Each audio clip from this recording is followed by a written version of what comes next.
Hey everyone, happy new year. Welcome to another episode, a new edition, a new year of 100 Proof. I am Kevin Rose. I am joined by Derek Edwards, and then also today, special guest, Sam, at NFT Statistics? I always forget your handle. No, at Punk, what is it? 9059. 9059. Horrible at that. I'm sorry, Sam. I mean, it's a random four digits. You have so many names. That's true. Four digits is a lot to remember. You've got a punk name now. You've doxed yourself this last year, so you got a real name now. Yeah, what's your Discord handle? I don't know what to call Sam anymore. It's pretty confusing. No, go ahead, Sam. I was just on Discord. I'm NFT Stats too. Sam works. Sam's pretty good. I think I can probably get you the Twitter handle if you want to change. By the way, you can get NFT Stats. All right, I'll see what we can do. Let's talk about that offline. It is good to see you guys. Happy New Year. I'm stoked to be back in the saddle. It is great to see you, gentlemen. It's been a minute since we had a chance to do this, Kev. I know we've been plotting in the background over the last month about some of the upcoming stuff. So this will be the first of many upcoming episodes, and I think it's a great one to kick it off with Sam. Yeah, 100%. And I should say one thing about Sam for people that don't know Sam. I mean, you've probably seen him on our podcast feed at this point, but he runs all things data, research, analytics, quant, all the craziness over at Proof. And so, Sam, you just do a ton of research for us that I know if you're a Proof Collective member, you get to see in terms of research reports, and then also dailies, and you've got a podcast that you're going to be doing on a daily basis. There's a lot coming. I think that's probably a great place to start real quick. Derek, you and I had been chatting in the background over the last couple of months of, how can we make this new year something that is just, especially in a bear market, and Sam will argue in a minute here that we're in a bull, which I'm excited to talk about. But in a bear market, how do we make this, how do we just go for it? Let's fucking go. This is the year to swing for the fences, to swing hard, to go on all fronts and really build a world-class company, and at the same time produce world-class media, high quality content that people can consume, that is trusted, that is valuable, that is predictable, that comes out on a regular cadence. And, Derek and I, Sam, I'll just to bring you up to speed on this behind the scenes, we committed this year to doing 100 Proof once a week. So we're going to do that, which is very excited. We've committed to, I love the salute from Derek if you're not watching the video version. We committed to doing this together, which we're going to find a studio space that is somewhere closer to your house, Derek, because we're both in LA. Might as well do this together. We're going to get a live switching machine. We're going to really up the production. When I say live switching, I mean, when you watch the video stream of us, you're going to see that we'll be able to switch between graphics we're talking about in real time. We can live stream this if we want to. We can do audience Q&A. It's going to be a full on studio production, almost TV show ready version of 100 Proof. So we are excited to do this. It's going to be great, Derek. I'm pumped. Dude, it's going to be awesome. I think where we both netted out on this is, two things. The first is the response that we get from doing these episodes together has been pretty wild. I think people really enjoy hearing about what's going on in the space and getting kind of different views on what's kind of happening between both of us and the guests that we bring on. But then two, you and I have done a bunch of live shows over the last 6 months. And those have been so much fun to do. So I think taking some of the core lessons learned over the last year and trying to package something that we think can be pretty special. So it'll be fun to get in the studio and to start recording those live. Yeah, and I think lastly, the thing to put on top of this, which is going to be interesting, and we're going to talk to the Proof Collective about this here shortly, is how can we ensure that we get the broadest distribution for this content?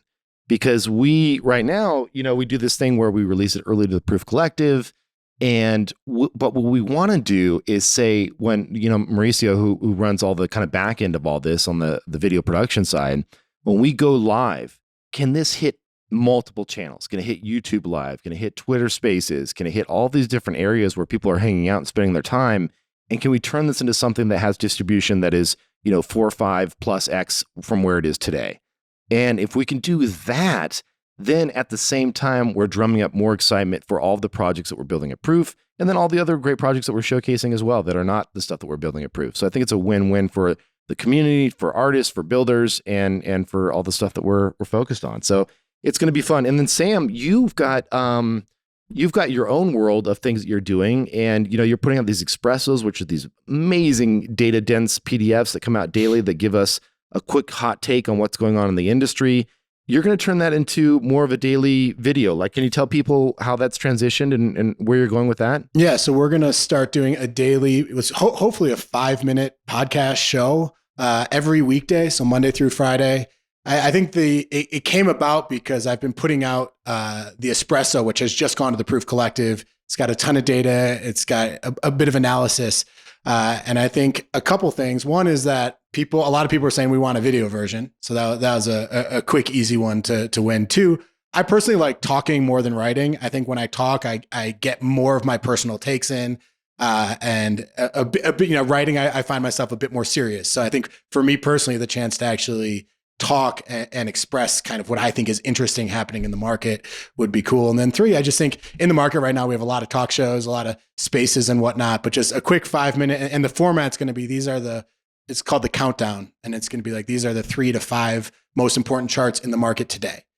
So it's chart based, picture based, and then obviously talking on top of it. So hoping to get that out every day, probably around 12 to 1 Pacific time's the goal. Excited about that. Plus, when you do these over video, Sam, we get the pleasure of seeing your evolving pink hair collection behind you. Which Exactly. Is, it feels like it's always different every time I look. Well, Mouse stepped up my camera, so now it's all bokeh blurred in the background. But yeah, got those pictures back. Largest collection of pink NFTs from Sam. For those that don't know, let's go. So one other thing I think is really awesome, Sam, that you've been doing is you've been stepping up and filling a little bit of the gap because I've been so busy with other things and doing artist interviews as well. So you're doing longer form content people should be aware of. That's going to go out on the main Proof feed as well. And so yeah, we'll make sure to update everyone with all the appropriate links on where they can get this great content going into this year. But it's going to be an exciting new push on the media side for us on all fronts. So yeah, and thank you. Pumped. I mean, you built such an awesome platform, and to give me the chance to host these episodes has been great. So, that's been a really fun thing over the past few months. Well, I think Mal makes us all look good at the end of the day. It takes out a lot of my ums and ahs and all the weird things that I end up saying. But okay, cool. So let's jump into some of the things. I think the first thing, real quickly, go ahead. Yeah, Kevin, for people that are watching on video, I think we all got to know, like, where are you right now? You've got this crazy background behind you. What's the deal? That's exactly where I was going to go. Basically, yeah, this is not my house. It's not my decor. I don't go for the kind of flower pattern, typically the gold flowers. But this is, I'm in Las Vegas. I'm at the Wynn Hotel, and it's CES time. So this is CES for me has been quite the conference it's a conference I grew up with. For those people that don't know, I used to live in Las Vegas when I was in my youth. My dad moved us out here because this is where he could find a job. And I'm not a Vegas person in my core. Like it's not where I want to live, but it is certainly, I have so many memories here. And one of the memories I have is that, I'm dating myself here, but in the 90s, they had CES and Comdex were the two big conventions, and CES, a consumer electronics show, was massive. And you had to be 16 years of age to attend. And I was not 16. And so every year I would lie on the application form and I would get a free pass. I'd find a free pass. And because they used to like just give out these free passes if you were like an industry worker. And so I'd say I was at a company, blah, blah. And I would lie about my age and it would allow me to get into CES and go look at all the latest, gadgets and stuff. But it was funny. I would turn 16 and then literally the off year when I turned 16, they upped the age to 18. So I had to keep lying all the way through until I was able to actually get in when I turned 18. So I have a long history with CES. I was invited to give a main stage talk here, which is just going to be fantastic. We're going to talk about all things Moonbirds, all things Proof. And the big announcement that we're going to make, and by the time you're seeing this, it'll have already been announced, is that we've signed with United Talent Agency, UTA. And we did that for Proof, specifically with the idea of leveraging this talent agency for us to go after much, much bigger partnerships and build the Moonbirds brand into something much more along the lines of a household name. That's the end goal. So for those of you that don't know, signing with a talent agency, it's a two-way street. You can't just like knock on the door and everyone just says, okay, let's sign and let's work together. They have to really want to work with you. And, you kind of go around, and we shopped around and met with, 3 or 4 of the bigs that were out there. And UTA, in our opinion, had just the deepest bench of people that were Web3 native. They have a dedicated Web3 division, which is awesome. And they just really understood, what's going on in this space and why it's so exciting. So we're talking about what happens is they essentially function, and this isn't a perfect analogy, but they essentially function as kind of a business development unit, external business development unit for you in your business. And so they're 1,400 people strong. They have divisions in film and music and sports, books, video games, all the branding and licensing stuff, speaking, which is, I'm partially on stage here because they lined up that speaking engagement for me. Marketing, they do fine arts related stuff, broadcast, you name it. They're massive, right? I mean, UTA is just a juggernaut in this space. And so for us, it's like, this is the year to build the Moonbirds brand. This is the year that I would say, if I had to look back and just be honest with you all, last Q3 and Q4, entering into kind of the bear market, I would say it was a time of conservation for us. We kept the team lean. We kind of shied away a little bit from some of the bigger swings purposely so that we can conserve capital and just really, we were a little bit gun shy because we had delivered some stuff that I'm really proud of, in terms of some of the kind of in-chain stuff that we'd done with the dynamic manipulation of layers and some of the cool backgrounds and some really fun stuff. But I would say those are kind of like little minor, nice little aha moments. But we hadn't really gone after any bigger, meatier, big swings. And we realized to go for it this year, like it's like gloves are off. We are just going to go hardcore and really go swinging with Moonbirds because it's time. It's time to build and take on more risk and really see if we can absolutely crush it with this brand like we think we can. And so, yeah, I'm just fired up to have UTA at our back here to really help us on a whole slew of different things. I mean, they're already helping with conference speakers, and there's already several very big initiatives and partnerships that we're trying to work through and work on that could lead to some pretty big, meaningful moments for Moonbirds this coming year. So it's good. That's huge. We're all excited to see how this plays out, and yeah, the UTA thing is a big deal. It'll be I think you mentioned it. They've got, arms and film and TV and music and sports and live events and gaming and branding and all the things. And so it'll be interesting to see how they evolve as an evolution of what you're trying to build there at Proof and Moonbirds. Yeah, I've kind of like, I went into Discord and I probably shouldn't have done this. I don't know. I sometimes it's funny as you get bigger as a business, you all know this, you have like people around you that you trust, and they're comms people and they're marketing people, and they're people that say, okay, Kevin, like you may want to frame it this way. And they're really good at their jobs, right? They like help you craft a message that is succinct, that the audience can understand and wrap their heads around. And then there's the times where you just are at 11 o'clock at night, you've had a glass of wine, you go into Discord and say some stupid shit. YOLO. And you just YOLO into it. And so I've been YOLOing into it a little bit more this year, and it kind of feels good just because I'm just tired of the haters. Like there's so much FUD out there in general, not just against Moonbirds, but against the entire industry. We see it on TV. Some of it is, don't get me wrong, like if people are frauding other people out of cash, like let's bring them down. Like I'm fine with the FUD that's real because it's going to lead to lasting change and hopefully policies where this won't happen again. But that said, it's like this year I'm like, let's bring on the FUD, because I in working with Justin and working on our product roadmap for the next 6 months to a year, like this is going to be the year for Moonbirds. And I told the Discord, I'm like, I'm like, stop FUDding, give us this year. And if you aren't sold on our direction and where we're going, I'll FUD myself. Like it's fine. Like this is going to be our year to prove our worth. So I'm pretty fired up. Like I haven't been this fired up in a while. Awesome. The It feels Cowboys good. back. Let's go. Yeah, exactly. Speaking of just like the year and how the space has evolved and kind of the execution and the upcoming questions that we've all got. Sam, you had this awesome thread maybe a week or two ago. I think it was like 16 questions that you were kind of contemplating for this upcoming year for 2023.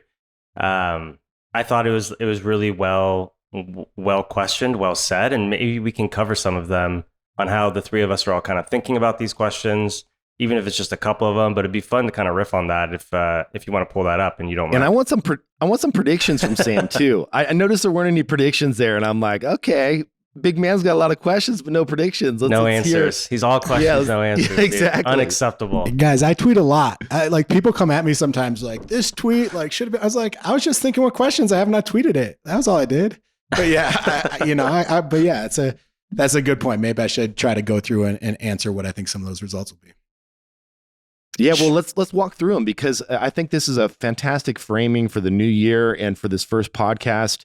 Are there any here that stand out to you two? I'll let you guys start first of ones that you wanted to touch on or you have strong feelings around.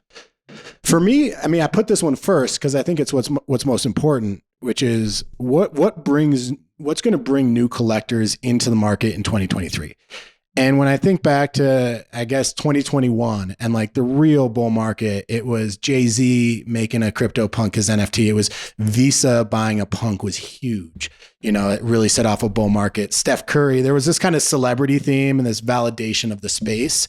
And you got all these new wallets. And I kind of sense for a lot of this year, it's been the same investors, moving NFTs from project to project, moving ETH from project to project. I once tweeted to my followers, when did you buy your first NFT? And I think it was in November, and only like 2% had bought their first NFT in the past 6 months. So basically all the people I was talking to, all the people in this ecosystem, certainly on Twitter, but it kind of is validated by the data, were people who had gotten in the ecosystem over a year ago. So it's, one of the things on my mind is what is it that brings new money into the space in 2023, if that's a thing at all.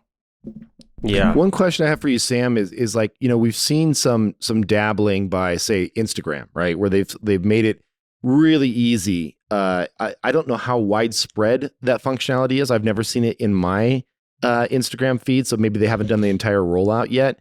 But, one of the things that we were all kind of looking at very early on was what the work that NBA Top Shot had done. Whereas like you didn't even really need to know it was an NFT. You could kind of come in, swipe your credit card. I mean, you did because that was like the hint behind the scenes that it was like yours and you owned it and all that stuff. But I guess my point is that there's this kind of like consumerization in terms of the functionality and ease of use hitting this point of using Apple Pay to check out for an NFT versus, having to set up MetaMask, right? Which are two very, very drastically different things in terms of technical complexity to pull off as an individual user.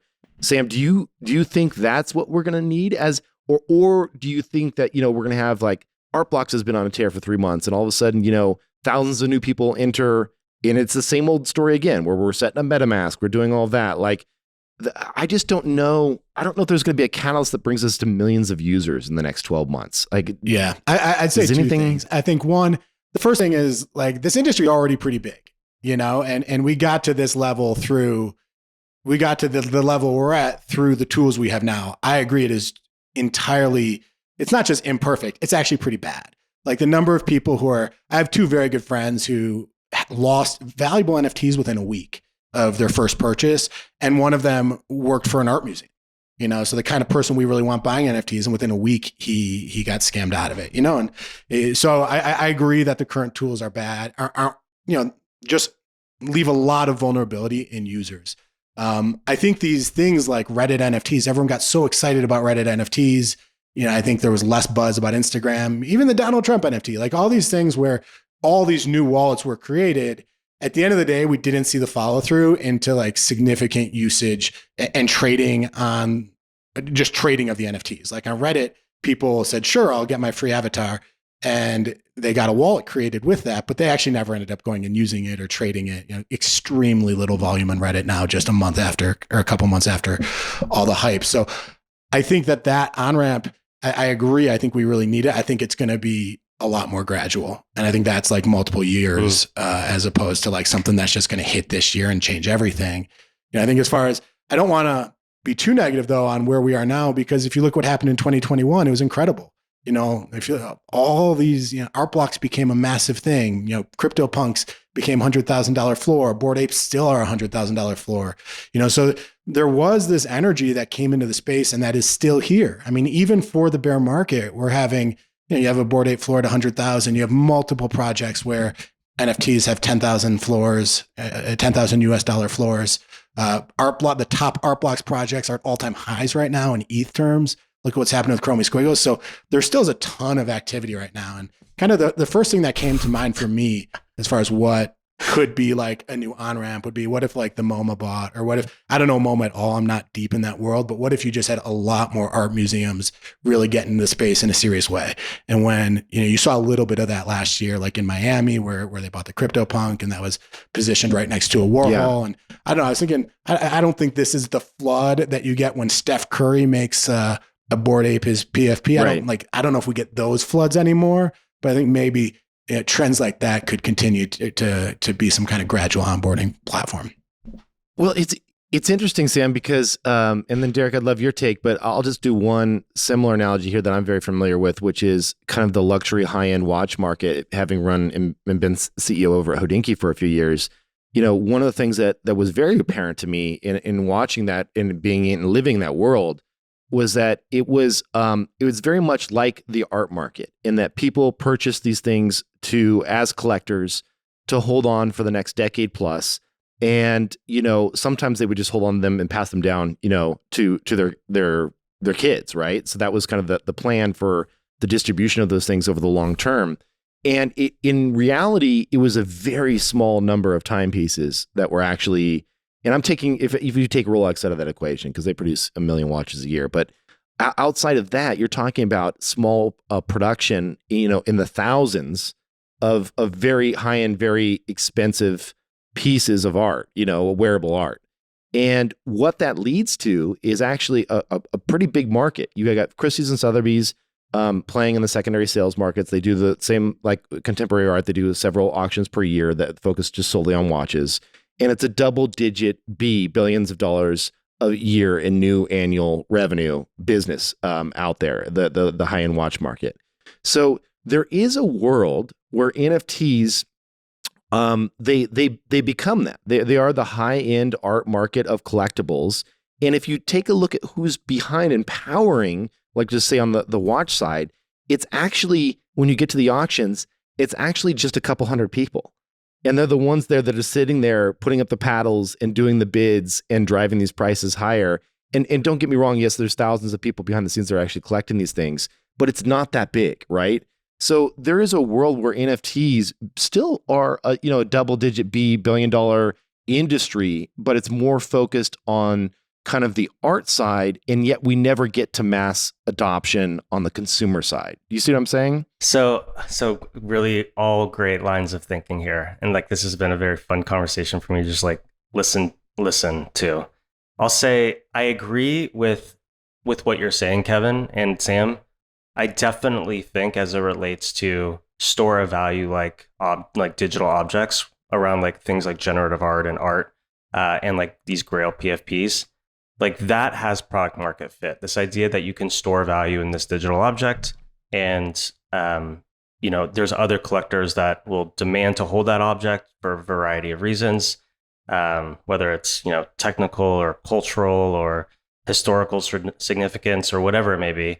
Like that idea of ownership of scarce digital goods that could be valuable for these creative, technical, cultural reasons, like that is working. Like we know that has product market fit. And today, that's like a $50 billion in annual sales market in the contemporary art world, right? Like that's the art market as we know today. If you believe that, blockchains and digitization kind of allows like frictions to get relaxed and value transfer to increase and global buyers to come in and find these shelling points to create markets in a much more efficient way, then that $50 billion that represents annual sales in the contemporary art market could look like trillions of dollars in the future. I think that's definitely how I view that vertical. I'll also take a controversial view and say this technology is pretty agnostic to to verticals, right? And so if I'm looking at the global music industry, which is $20 billion in sales, or the gaming market, which is $200 billion in sales, or global media and entertainment, which is $2.5 trillion, my view is like these categories, these verticals haven't quite yet figured out how they're going to use this agnostic infrastructure, which empowers primitives like unique ownership, or, you know, being able to compose these things within greater ecosystems, or the ability to record information onto this ledger that anybody can read and write to. They haven't quite figured that part out yet, but my view is over the next 12 to 18 months, these non-art verticals, so like these separate categories, are going to start tinkering with this technology stack and figure out really compelling products and ways to drive value through these ledgers and digitization and the ownership of these objects. I think the things that I'm looking for over the next 12 to 18 months, because I do think this is coming, is environments that have trade-offs that empower these like unique use cases to get borne out outside of this just like purely sovereign ownership, like censorship resistant, high security guarantees, storing value on a blockchain. And so the things, I think this is a reason why we've seen people move some of these non-store value like use cases to things like Polygon, or to Solana, or to Optimism, or to Arbitrum, or to other layer 2s, or to sidechains. It's because there's trade-offs that are happening in these environments that are more conducive to these other use cases that don't look like storing value, but could actually empower these types of products to exist around entertainment or gaming, or, you know, whatever it may be, the world's, you know, categories of value that exist outside of storing value in contemporary art. And so my controversial view is that over the next 18 to 24 months, and I would say Meta and Instagram and Starbucks and Reddit, these are all kind of leading indicators towards this. My view is that over the next 18 to 24 months, we are going to see a ton of experimentation in like the non-store value like use cases. And my view is like there is a killer product or a killer app that's on the way, and we probably will see the early signs of one in 2023. At least that's... I'm curious. Yeah. I'm curious to pick your brain on this a little bit more, Derek. Like one of the things, so I want to play, I hate devil's advocate. No, go for it, dude. I love it. We're all just trying to figure this stuff out together. No, every time I say devil's advocate, I think of that Onion story that says devil's advocate turns out just to be asshole. Like I always think of that Onion story every time I think about it. So here's what I worry. Here's my biggest concern. I believe everything that you said. My biggest concern is that you're the CTO of Starbucks, okay? And you're sitting there thinking to yourself, okay, I need to do a rewards program. I'm just making this up. I don't know what Starbucks roadmap looks like, but I need to do a rewards program, digital wallet, blah, blah. Okay, I can't. And then you see FTX hits. It's all over the news. Crypto's a scam. It's all over the news. Someone gets hacked and loses the contents of their wallet. It's all over the news. And you think, gosh, I have pretty performant databases at the ready right now that I've deployed, worldwide infrastructure on, that I know is solid, that can't be hacked, that, I don't have to worry about all these other things. I feel that in order for someone like a CTO of Starbucks or, insert other major Fortune 500 here to get comfortable and want to take on the additional risk that goes with blockchain is there has to be an upside that outweighs the potential downside. And so what is that? If it's a rewards thing, I'll build it in a centralized fashion. Like, why not? Like, that's easier for me. I don't have to worry about losing my job because I picked the wrong early tech stack, 8 months later. I totally agree with that framing. And it's the reason why I am an early stage investor. Like, my view is that disruption, like the kind I'm just describing, it's probably not going to happen from a large corporate. It's probably not going to happen from a Web2 giant. Those individuals are looking at this design space and trying to find signs of fire that they can copy and replicate.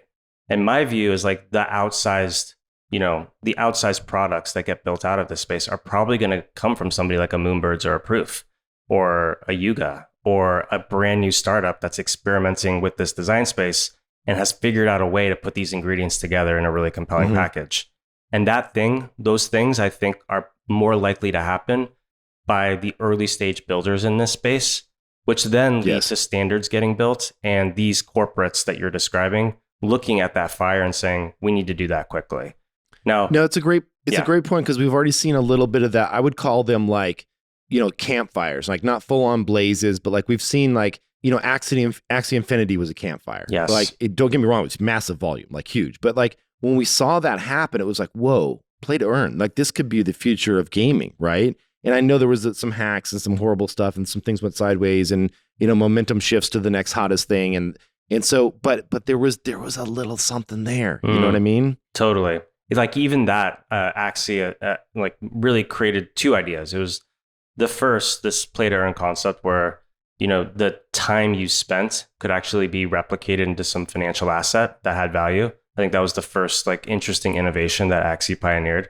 The second, and like this was the more obvious, but no one had really done it, was figure out a way to take the digital objects that we were earning and playing with in these video games for the last 2 decades and just use a recording format that was a blockchain and not a private database. And when you do that, the latter, you start to actually allow markets to form around supply and demand, around the objects that people have earned that aren't like this tokenized time, that are more just like the sword or the pants or the armor or the avatar.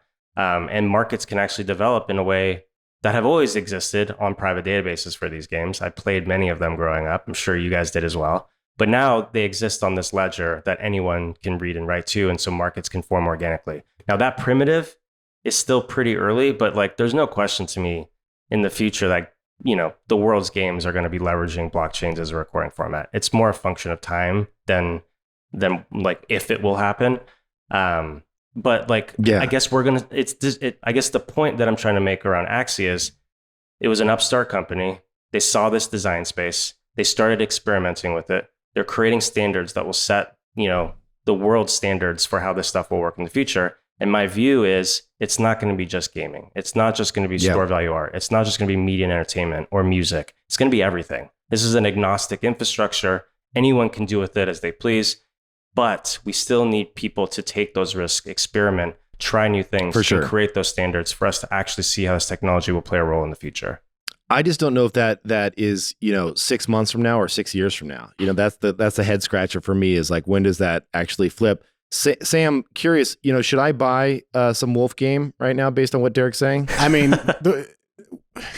that's an honest spot question. I think Wolf game, I think still like it is a cool game. I think it behaves a lot like most NFT projects though, in the sense that it's got a little bit of this FOMO base for causing the pumps. It's like some news comes out and, you start getting, I'll tweet about how Wolf traded for call it 70 ETH or whatever. And then people start piling on. I think you were still in that space where that momentum is more the driver than like actual usability and whatnot. And I think when we get what Derek's talking about, if we get what, I'm not quite as sold as Derek is that's where we're going.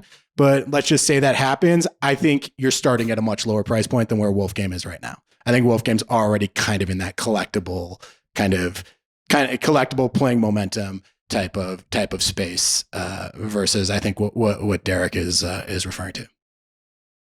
Based on what Derek is saying, Sam, are you seeing anything across the board in the data that you're looking at around Axie Infinity? It feels like it's cooled off a bit.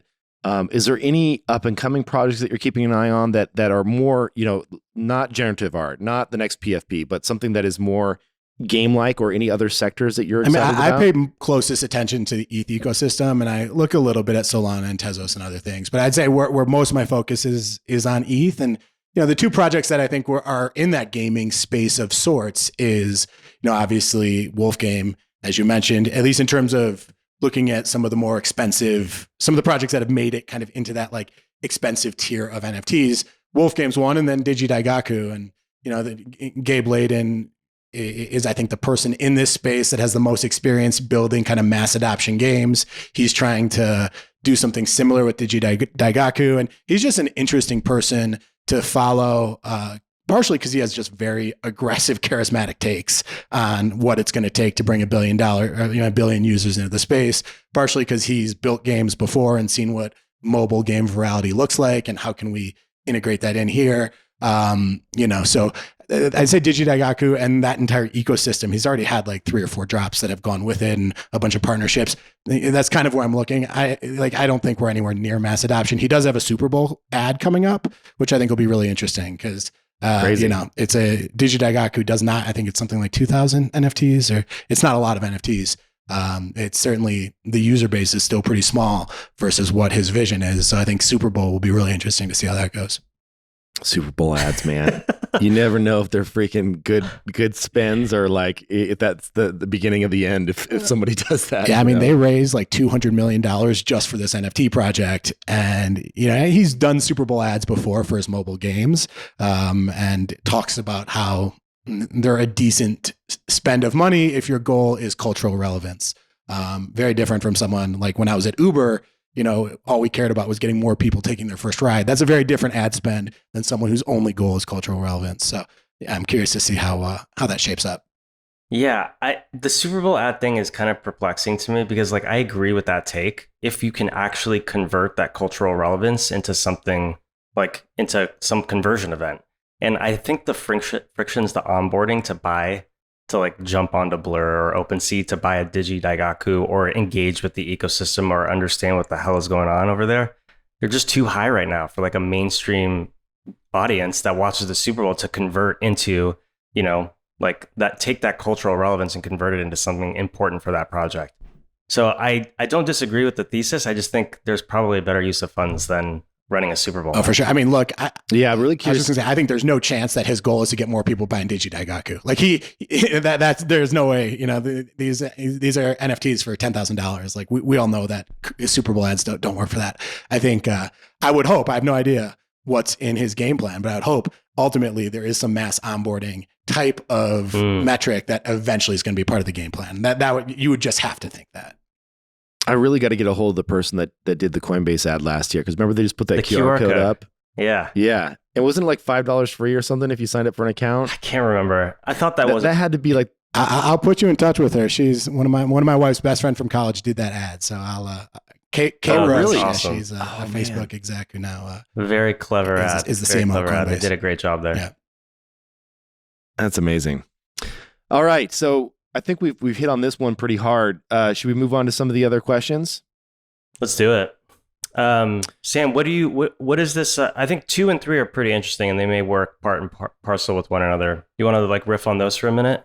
Sure. The second one was a Derek special, which is this idea of no external dependencies, and I think one thing you've talked about, and one thing that I think we've all thought about is can NFTs get to a stage where they're not dependent on a team coming up with new airdrops, building things, and just become an artifact that grows in value over time, or that maintains value over time, or where the wheels are in motion for the project to do well without just like a ton of input from the team constantly.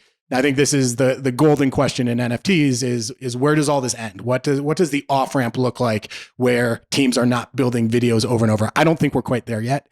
Certainly when it comes to utility based PFPs at all. But I think we do see it a little bit with art, although not totally. I think if an artist simply stopped producing, stopped going on spaces, stop building a brand for themselves, I think a lot of their art would probably go down in value over time. So I don't think artists are entirely there yet, but I think you could argue that a few artists are really on the precipice of that or have made that. So the question was really, what does this look like in the next year? I think it's probably more of a next 5 years question. So I throw it at you though, Derek, only in the sense that this is a concept that I think you've really kind of brought to the common dialogue. And I'm curious how you think. I mean, you've talked about squiggles, punks, autoglyphs being the projects that you think have no external dependencies. Do you think more enter that sphere over time? Yeah. So this is such a fascinating question, and I still feel pretty strongly that directionally it's the right way to think about how value can accrete to things where teams are working on these things versus teams aren't working on these things, and some of the other layers of external dependencies, like what blockchain they used, or where whether or not the author of the media can swap out a new image, and so on and so forth. I will say this idea that the question that you're asking is like, will more projects move to no external dependencies is really a function of like what the project is optimizing for, right? And it goes back to what I just described. If the goal is to be a store of value like cultural object that for whatever reason was able to achieve some technical innovation or historical innovation or cultural innovation, and the work itself stands on its own as a marker of like the creative process or the artistic process or the technical process, and the author of that work puts it out into the world with no expectations other than the work itself as like this valuable object that sits on its own, I think that those types of projects will always exist. And the best analog is just like the contemporary art market. Like this is really, sure, there's ways for, a creator or an artist to network their asset. They can go to trade shows, or they can, have a work at Basel. They can have gallerists in Los Angeles and Hong Kong. They can, do the things that artists do to like show their creative process and network their careers and the objects that they create. But for the most part, there's no real utility baked into these things. They are functionally just like these creative innovations that stand on their own. I definitely think that category will not just continue to exist, but thrive, right? Because like this medium allows for all sorts of digital exploration, and we're going to continue to see massive amounts of innovation around these cultural, historical objects that are purely functions of like the creative process and creative merit. But that's not the only way blockchains can be used, to the point I was making earlier. They're a great recording format for media, for movies, for gaming, for film, for stories, for music, for all the things, for, building the next, Pixar. It literally, this blockchain, this database can be used for all sorts of things.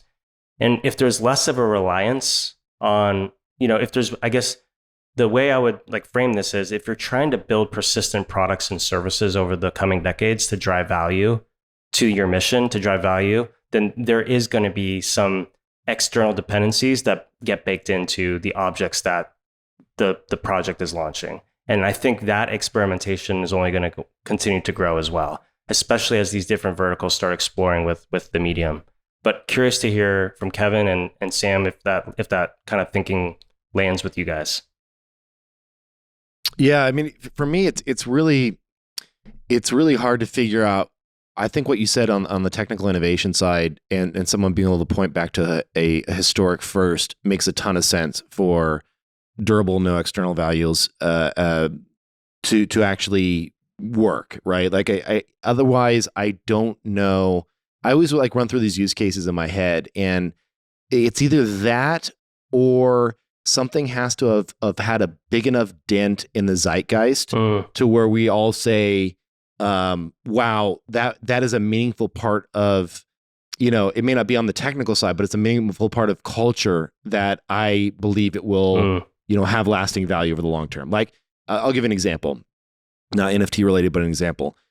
Disney would, if they never produced another another X-Men movie for eternity, and it was just done, the original X-Men #1 comic would continue to rise in value over the next 100 years, right? Agreed. Like it's just, it's hit that amount of saturation in the marketplace with consumers that there is affinity, a love for it, it's probably part of a lot of our childhoods. It's just kind of like this multi-year baking into our brains and into our ethos of now it is meaningful for, forever. So I don't know, if we apply that back to PFPs, I think it's a toss up. Like I yes, autoglyphs, first kind of like crazy generative project on chain makes sense. Yes, CryptoPunks defined the 10K PFP, was the standard for, what became the ARC 721 token. Like all these things are important, but I would say there's a lot of projects out there that I don't know, like Moonbirds, no way. We've got a lot of work to do. If we stop and shut up, shop tomorrow, like, yeah, it would be a fun moment that people could look back to and say, wow, that was a crazy, chaotic time that happened in this small little window. But a decade from now, probably people wouldn't really know or remember the brand for any particular thing, right? And it's tricky because there's no perfect formula here. Like CryptoKitties, they were massive when they came out. They were like the hot thing back in the day, years ago, when they came out, and they captured everyone's attention for a few months, right? But I don't see the same love and attention to the project. And, they're not quite, I don't know, you guys can correct me if I'm wrong here. Sam, you probably have the data, but I don't feel like they've crossed into that no external dependencies world. Rare Pepes, that's a little bit more zeitgeisty, it's on a weird chain and stuff like that. So it does have some hardcore collectors there. What's your take, Sam? Oh man, so many different thoughts that have come from this conversation. But I think first of all, in CryptoKitties, you have seen some of the Genesis. I don't know the word they use, but the first 100 or something like that do trade in like the 30 ETH range. And there is like a decent market for that product, which I think is very much a no external dependencies. It's just, they just saturated the market so much that most of the supply is worthless. But I wonder how much depth there is there though. Like what's the volume look like over the last year? Like I get that. Don't get me wrong. There's a ton of, like, if you go to art blocks, we could throw, close our eyes and throw a dart at the wall and hit an art blocks project that has a 20 plus ETH floor, and it could be because just there's a ton of diamond hands in that, and there might not be a lot of depth. Like if 10 people decide to sell that project, we could be down to 5. Yeah, right? Yeah, no, I'm not sure the exact number. I'm sure some of our listeners do know and will tweet at us. But I think that there are a few hundred. I only know this because I track the top like 5 interesting sales every day, and every now and then CryptoKitty does pop up there as like a 30 ETH sale. I think the X-Men example is super interesting because think about all the utility that X-Men had to build relentlessly to market, to build the art, relentlessly to market more, to build new media, like to go from comic books to TV to movies. Like think about all the utility that they had to build to get to a place where they had that off ramp. And I think that speaks to in a lot of this space. Yes, this is not a one year and done thing. Like you need to be out there building brand, doing interesting things, becoming a part of culture. So, and I agree. I just don't think this is certainly not there's no free lunch here. It's going to take a lot of work for most projects to get to that point. The other thing is if you look at Derek's always talked about autoglyphs, chromie squiggles and CryptoPunks. If you look at least at CryptoPunks and chromie squiggles, this was all an accident. CryptoPunks could not give away 10,000 CryptoPunks for free. They tried. And people didn't have the tech to do it, and they didn't want to pay the gas. Chromie Squiggles at the beginning, we're minting for basically nothing. What were they, Derek? Like $10 or something? There was definitely some that went as low as 10. They were mostly between 20 and 30. Yeah. So, and I think that's one of the interesting things about creating a piece of history is it's very, very difficult to do it deliberately. Now, you could argue that autoglyphs were a little bit more deliberate. At that point, Larva Lab said, like, there hasn't been art done on chain in this format.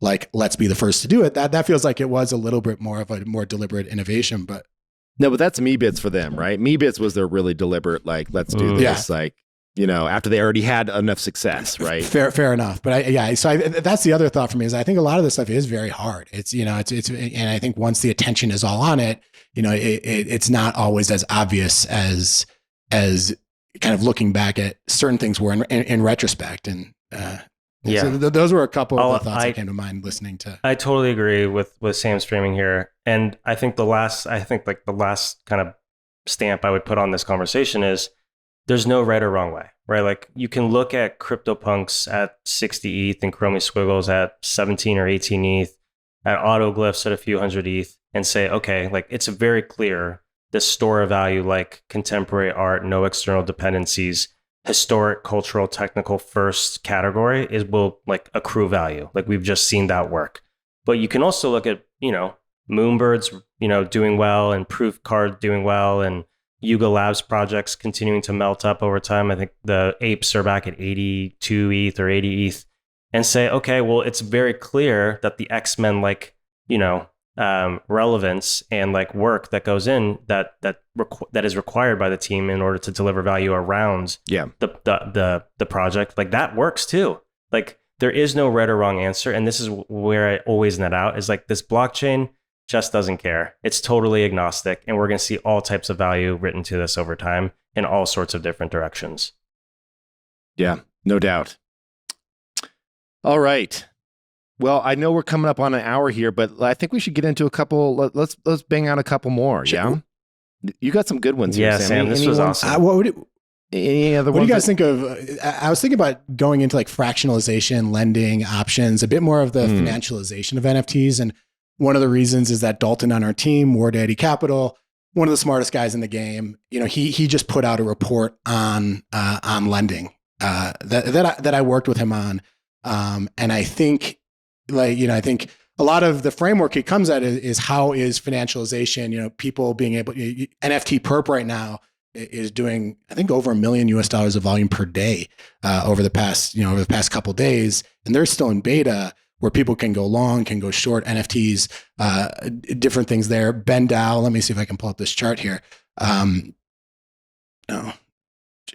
do I have it? Oh, I'll find it. Sorry. But Ben Dow has, over the past week, has issued loans against 300 apes. So the lending space is getting a lot bigger right now. And I have certain thoughts, but on how is this going to impact the NFT market, if at all? I'm not sure. It's a bit of a technical question, so I'm not sure if this is an area that you guys have specific thoughts, but curious if anything jumps to mind. Yeah, one of the things Derek, I'd love to get your take, both of your takes on, is that I get the need for these types of tools. Like it makes sense. I mean, even in the traditional art game, you can literally get financing and refinance high quality blue chip paintings that you purchase. Like that's just, it is a market that exists. It's not widely talked about, but like these are financial services that exist for trad art as well, right? So the fact that they would come to the world of NFTs, no brainer. Like this is not going away. Like people are going to refinance and take out loans against NFTs and long and short them, and that makes sense. The one thing that I've been trying to wrap my head around is I like this idea of, on paper, of fractionalization. Like it's a very powerful thing to say. It's essentially what was pioneered here a couple decades ago, maybe not even that long, with fractional share ownership when it came to stocks. Like you could say, I remember when Square and Robinhood rolled out this ability to say, hey, I can't afford Apple at $700 a share, before they did all their crazy splits that they used to do. Remember when it was really expensive? Or I can't afford a single share of Berkshire Hathaway, but I want to have some exposure to that, right? And so you could then go in and say, well, I'm going to buy $10 worth or $100 worth. And I think that's a very powerful thing for consumers because, here you have collectible art and there's actually, I think Masterworks does this on the more contemporary side, which is a startup that allows you to buy a fraction of traditional paintings. There's a world where we can say, hey, I can't afford a Bored Ape at these floor prices, but I want some exposure. But the only issue I've seen there is I haven't seen the redemption side of it. Like when you want to unfractionalize something, I haven't seen that been done and handled in any clean way. Am I missing anything, Sam? Like, is fractionalization getting better? I think there are platforms that are out there doing it. I think to your point though, it's been difficult to get serious liquidity. And if there's not a lot of people trading in and out, then when you decide, actually, I own 1/10 of this CryptoPunk or 1/100th or 1/1000th of this CryptoPunk, but I need that money for something else, you have to sit around and wait or sell it at a sharp discount. And, so I think. Right. And then why did you even invest in the first place if you're selling it at a sharp discount? Yeah, it kind of defeats some of that purpose. So I'm not sure if there are platforms that have developed tons of liquidity. Like NFT Perp doing $1 million in a day, that's pretty interesting, right? And there you're not saying I own 1/100th of this tiara CryptoPunk because the tiara trait resonates with me, or this gold grill Bored Ape. You're just saying, I'm going to bet on the floor price, which is a different bet. I think there are people who actually can form a connection with a specific piece of art or a PFP and be like, I want to own a fraction of that. But I think the perp market, you're seeing a little bit more volume there, and I also think like the Punk token, which just tracks the Punk floor, I think that has had decent liquidity, but none of this has been relevant enough to move the needle or to be something that we are obviously noticing. I think like the three of us, if these were markets that were having serious impact, I think it would get to the place where we would have seen more by now. And during the bull market, I traded a little bit of fractions, but I haven't seen anything huge. The other thing is there's a platform called Rally Road where they fractionalize, but they do it all in the fiat market. So you don't even have to touch the blockchain. They buy a Bored Ape and they sell it to you, give them your credit card, or you transfer money in. And But again, they have the exact same problem where there's just no secondary liquidity. Right. Yeah, I looked at Rally a while ago. I know Gary Vee did a drop on Rally for his members that went to his conference, and I was like, that's fun. Like, you're taking a really rare one of his NFTs, putting in there, fractionalizing it, allowing everybody to have, a fraction of that. But you're right. I started getting on Rally, and I thought this would be a really fun platform to. You can buy like Batman #1, right? It's on the front page of their like a traditional comic, right? And own a share of it. But without that liquidity, you're kind of stuck, right? And that's just like, that's scary. Yeah, it's a strong primary market, but the secondary market's really bad. Yeah, I'll just add one quick thought there, which is like there's a lot of sharp founders working on financialization of NFTs. There's Jake over at Hook.xyz doing cover call options. There's Arnav at Nibble.xyz doing fractionalization. There's Steven and his team at NFTFi, among others that you guys are talking about. So some really sharp people working on what the financialization of this asset wrapper will look like in the future. I think I totally agree with the points being made here around like liquidity and the demand just doesn't feel like it's there for complex financial strategies around this asset class yet. The two things that I'm looking for is more professionalization on the demand side to come into this space. I think that's probably going to be a lagging indicator. The thing that I think will end up tipping people to do more interesting strategies around this asset wrapper is more interesting assets that are using the wrapper. Like right now, it's just PFPs and collectibles, and even these things. Like the liquidity of the underlying is interesting, but not very interesting. My view is that as more value flows move on to these ledgers, then more assets will leverage this asset wrapper, right? Like the NFT can be used to wrap anything. It can be used to wrap equity and, PE, VC. It could be used to wrap real estate. It could be used to wrap, music and gaming assets and so on and so forth. And I think we're waiting for those two things to happen, which is more interesting assets that are using the NFT wrapper to come in and start leveraging this space and like the design space of digital objects on these ledgers. And then once that kind of starts happening, more professionalization from the demand side to start engaging with some of this infrastructure. That's kind of how I see it, but would be curious, Sam, because I know you and Dalton are spending more time here, if that's how you see it as well. Two things I'll throw in before we wrap up. One is just a plug. Dalton has been doing these conversations with founders that he's recording, and we're actually publishing them to Moonbirds and collective holders. So that's just like a cool feature right now for Moonbird holders, is Dalton is recording his conversations just like we're recording this, and he's publishing them with a lot of these founders who I think are at the forefront. So that's just a really cool thing.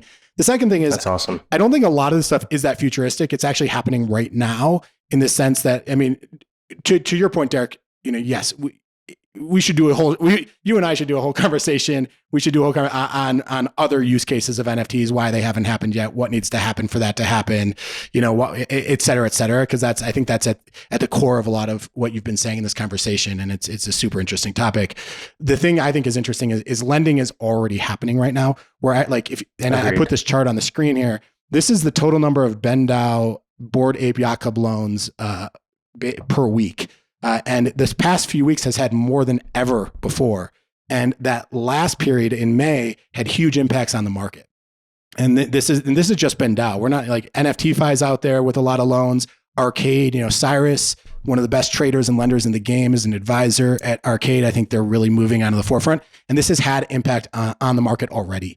And the two biggest impacts that I've seen are, one is it increases volatility, both on the upside and the downside. So over the past few weeks, you've seen 350 loans go out against apes. What does that do? It gives ape holders more ETH. And what do they do with that ETH? They buy more apes. So you end up, when things go up and people can take loans out, you're seeing like more of that money get thrown into the same asset class that's there, and it increases that volatility on the upside. The same thing has happened on the downside. When you start hitting the triggers where these loans need to be liquidated, then you start seeing, as the price goes down, more apes need to be sold. And we've already had two moments over the past 3 months where there's been a lot of downward volatility on Bored Ape prices, because as the floor price went lower, more and more apes needed to be sold.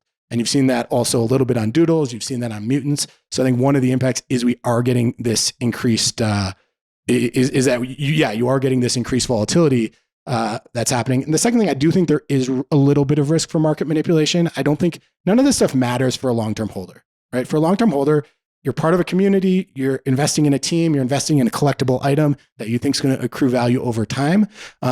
But like when things are going down and there are these trigger prices for more assets to be liquidated, you do see people like trying to list below that price so that things can get liquidated and they can buy cheap apes. So I do think those are two things. One is there are going to be interesting things on liquidity. Certainly markets get more volatile as there's more financialization. And then secondly, there is a little bit of risk for that market manipulation where someone says, okay, in order to trigger liquidations, we need the floor below this. Let's drop it. I own 5 apes. Let's put one below that. So those are two of the things I'm watching out for. I think net, they're broadly neutral for long-term value. But I think that there are those are just a couple of the impacts that I see happening. Yeah, great topic. Got endless amount of conversation around this one, but at some point we'll have to dig in a little bit deeper. Yeah. So we're coming up on time, but I kind of wanted to end this, if you all are okay with it, with just some predictions for this year, because it's always fun to look at this next year and see how wrong we were. I'd be curious. We can take this any way you all want, but one of the things I thought was interesting that we said before we even started recording is that we think we're in a mini kind of bull run right now. Art Blocks has been on fire for months. Does that continue? Like there's some interesting things to pick apart here, like where we think this year is going to end up. Anything you all want to throw out there is your take on kind of where we're headed, and it doesn't have to be a full year out, but just where we're headed over the next few months.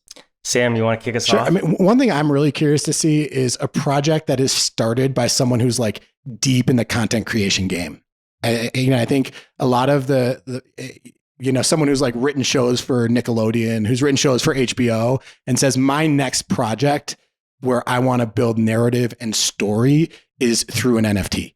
And I want to build this whole universe. I want to start with the NFT. Then I want to go to HBO and build a show that's going to be awesome. I think what we've had this year is a lot of people who have just been awesome entrepreneurs, super creative, super innovative, but like with really diverse backgrounds. And we're kind of like backing into this content creation thing a little bit. And that's one thing I'd be really curious to see if that can onboard folks. So that's one thing that I'm looking at. The second thing is, are we going to get more museums buying NFT art? Are we going to get more like, I think we've already got it with Sotheby's. I think it's kind of interesting. Every time I'm like doing a podcast with a creator, like we're talking about how they want to go mainstream, and then they just dropped that they already did a Sotheby's sale that went for $60,000. Like Claire Silver's done one, Grant Yoon's done one. Like, the auction houses are onto this and are making money from this, and they want to be in this space.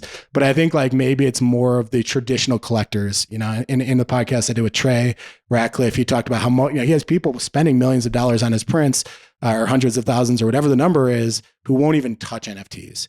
So again, it's like, do we get more of that like traditional art buyer?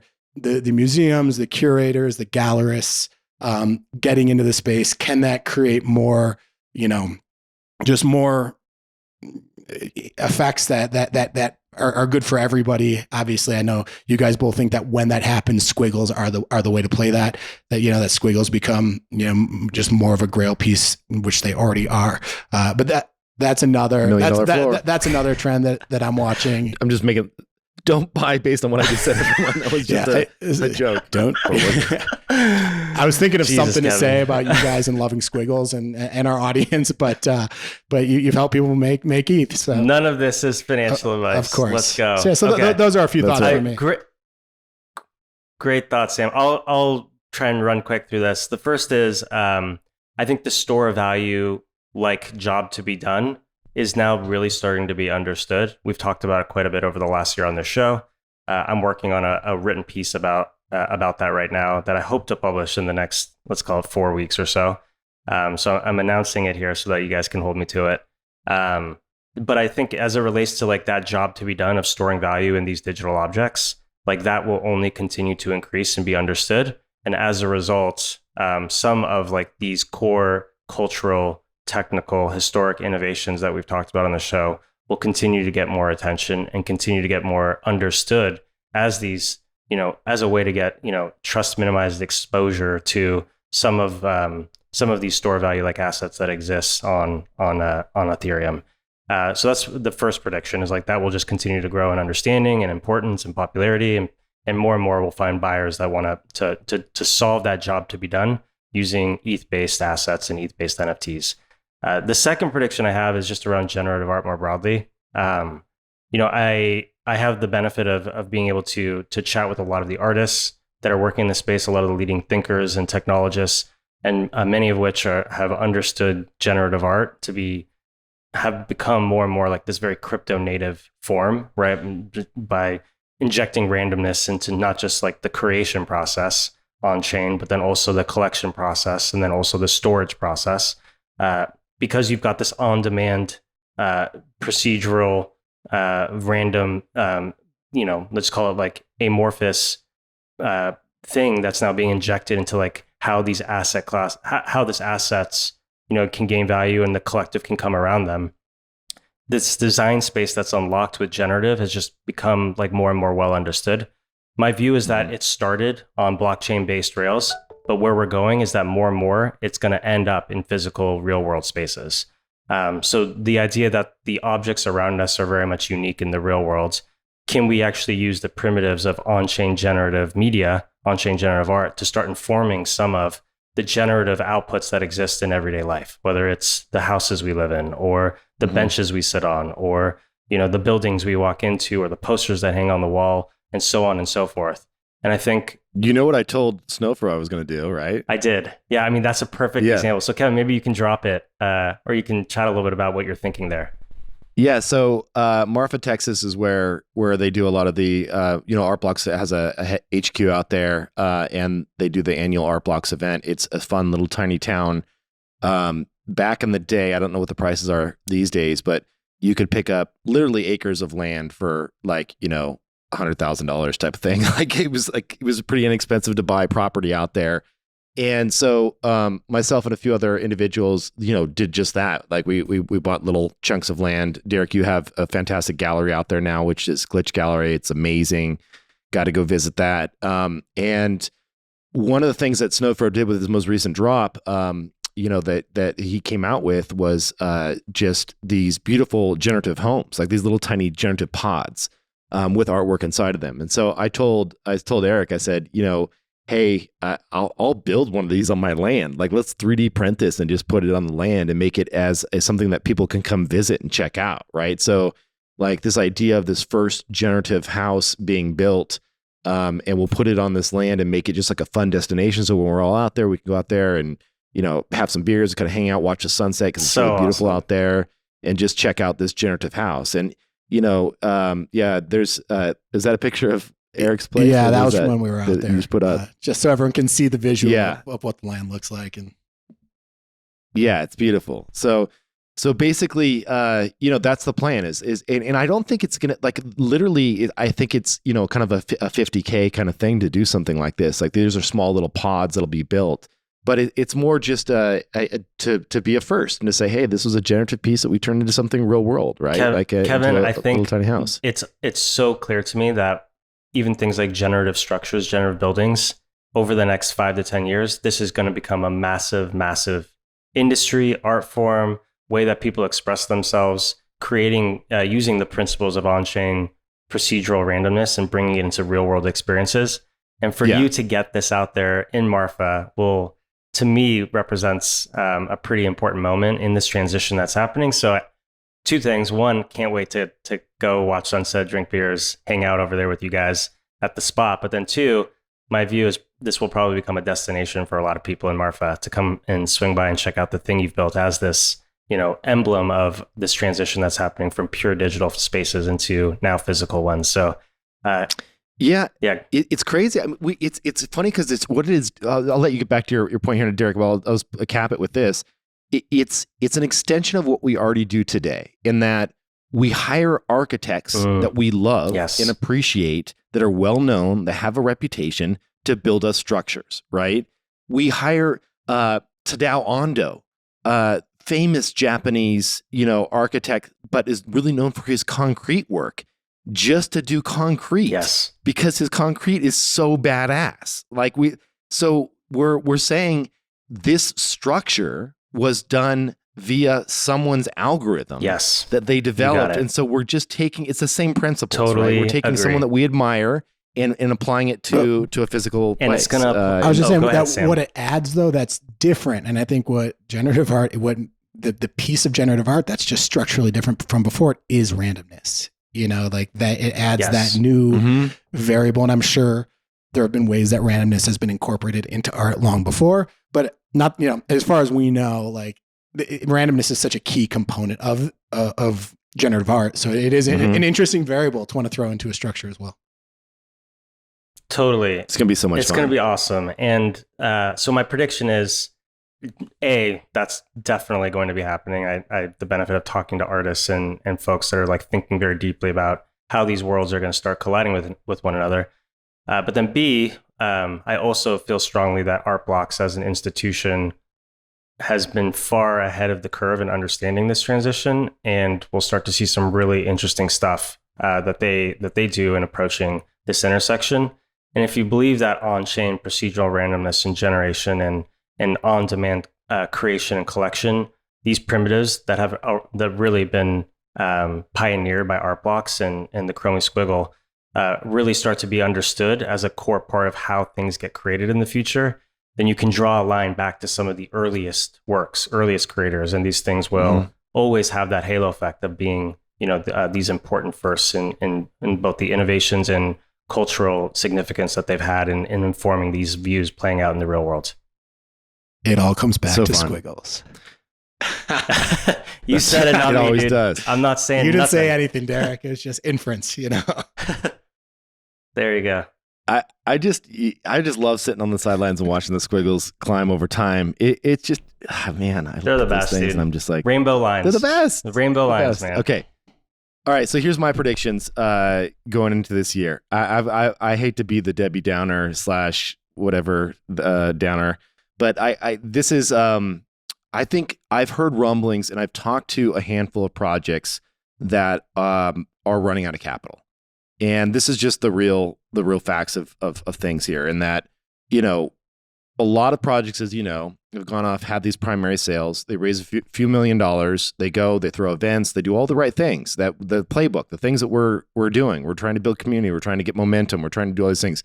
And as someone that has failed more than I've succeeded in the world of startups, it's like this is the game we play, right? We go out, we build, and this is the law of startups. In as a VC, you know this well, Derek. It's like 10% of the ideas that get generated are the ones that are actually going to make it, right? And of that 10%, it's probably only another 10% that are actually going to be massive, right? So you have ones that'll return your capital, and you're like, oh, you know what? That's great. I got the cash back. But the vast majority of startups fail. That's just the nature of startups. And there have been a handful of projects that I've spoken with that are trying to find soft landings. They're trying to find homes for their project because it's clear that the capital isn't going to last forever. And it's clear that in today's market, there isn't another drop that is going to give them an infusion of cash to go out and continue to build, right? So I think what we're going to see is we're going to see a lot of skeleton teams that are going to form around some of these projects, and some will just probably stop development altogether. Especially compounding the problem is the secondary royalties going away on these things, right?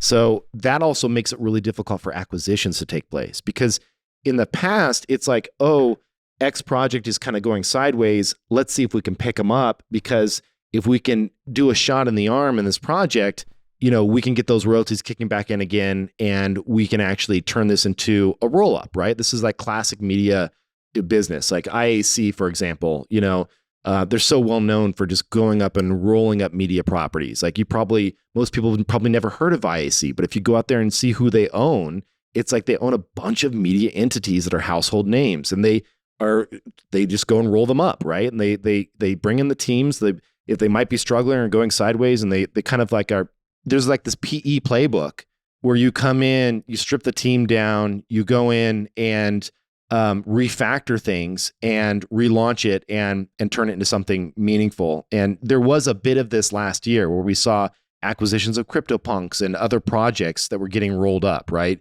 But with royalties going away, I think that's going to get a lot harder to actually have these acquisitions take place. So I think that largely there's going to be two ways that people are going to play this game. They're going to say, here's a new, well, I think one way is going to get really tired. The tired way is going to be that people are going to go and play this game of who's the last person holding the bag, and let's rush into this project and get our quick like 3x, right? We've seen this over the last few months, and I'd be curious to get Sam's take on this, but like the number of projects that have skyrocketed only to immediately fall right back down, you know, a week later, 3 weeks later, like it's been a lot, right? And so I think that people are going to catch on and say, I'm not going to play this game. And those, hopefully, I think it'll be better for the ecosystem that those will go away. You'll have new interesting projects that will launch, which I hopefully are going to be not just the same old playbook, but coming up with something new and novel and exciting that we can go after. Hopefully one of those breaks through to be a mainstream project that will really pop with a much wider audience. But I think largely you're also going to see a flight to quality. And I think art blocks shining right now. I think CryptoPunks will continue to pop. I think we're going to see more and more capital realizing that these OG projects, you are better leverage to hold OG projects than to hold ETH.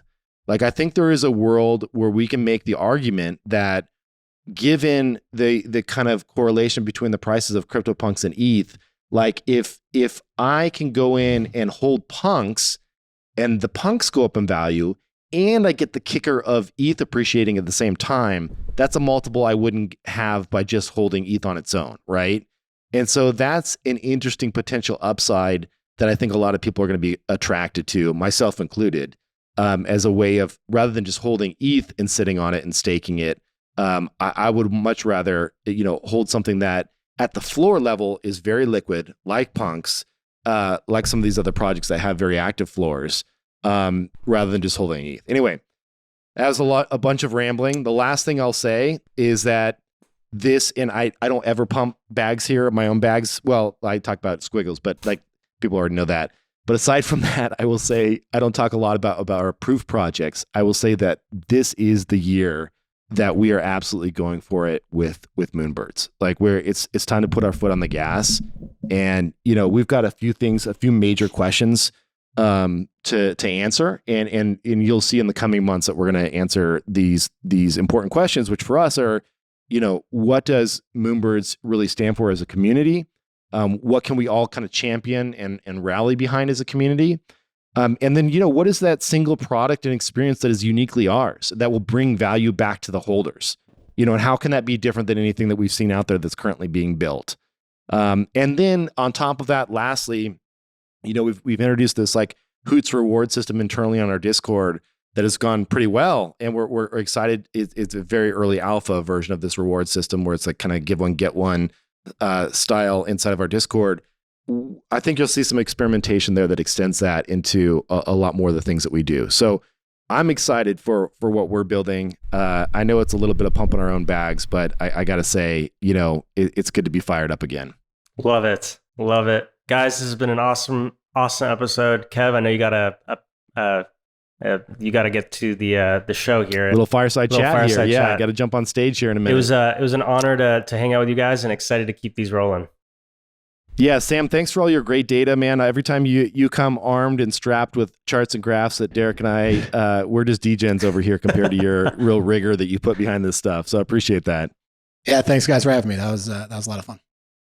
Awesome. Well, Happy New Year, guys. And we'll see you back here soon. And Derek, you and I will be back on here next week. Yes, sir. Chat soon, gang. All right. Take care. Let's go.